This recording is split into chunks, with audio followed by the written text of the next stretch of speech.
There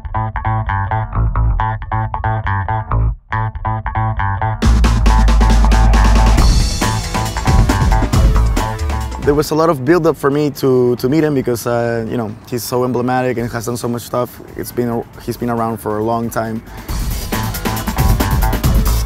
It was exactly what I was expecting, really, with Carl Craig, because we talked about, you know, history, how he made his stuff, just how it was back then, how different it is now. What did you have to do now? Questions, questions, questions. Really good answers. Everything went well. When I was a kid, I wanted to be the Electrifying Mojo. I used to carry records with me all the time. I was 13 years old or whatever. And for years I did it. Every time we went down to Jersey, so we had this family reunion, and they had these DJs that were playing at the reunion, and they were like, they're sitting there, they're dancing, they're talking on the mic, hey, you, and yeah, and for my next trick, blah, blah, blah, blah, blah, you know? So I had my record with me, and a cousin's husband said, why don't you go up there and play? I'm like, no. He's like, yeah, come on. How old were you? I was like 13 or 14 or something. And he goes up to the DJs and he's like, yeah, you know, this little brother over here, you know, he wants to play a record. He wants to play a record. And like, they looked at me and like, okay, yeah, we'll give you a shot. You go on and play. So I put on Egyptian Lover, Egypt, Egypt, right? Badass record. This record was bad. Like early electro record. We used to break dance to it and all that stuff.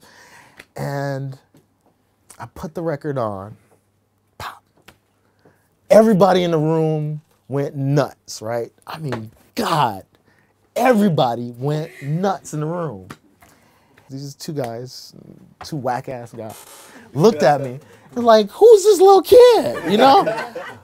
What the? Damn, this boy, everybody's going crazy. What they didn't realize was that we were all from Detroit, and that was the hottest record in Detroit. But they had never heard it before. So we're all in Detroit. And they're like, yeah, man, damn. I'm like, can I put on another one? They're like, yeah, put on another one. All right? Mixmaster Carl. Yeah. Right there, right? Mixmaster Carl. So I put in the next record and I'm starting to mix it, right? There's no pitch controls on the turntables. So it's, whoops, this is how I'm mixing, right? And seriously, they technically pulled me by the neck of my So in one span of 10 minutes, maybe even less than that, I was like the superstar DJ. Yeah. And then I was the worst DJ in the world. It was within hero and villain within 2 tunes, actually. Hero and villain.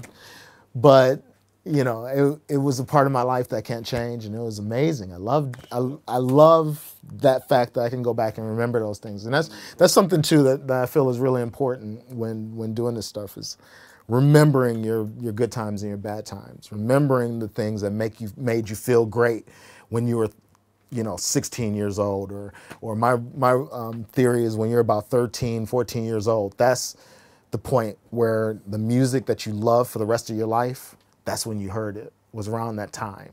You know, 14, 13 years old, always gonna reference that music for the rest of your life. Oh, and we got to meet Carl Craig for a question and answer session. He's such a nice guy. He was very enthusiastic about it, like talking to us, telling stories, making jokes. My first record came out in 1990, I think, so it was 21 years since I had my first record out. And I started a label called Retroactive, and I had a partner with Retroactive Records, and I decided I didn't want a partner anymore, so I started Planet E.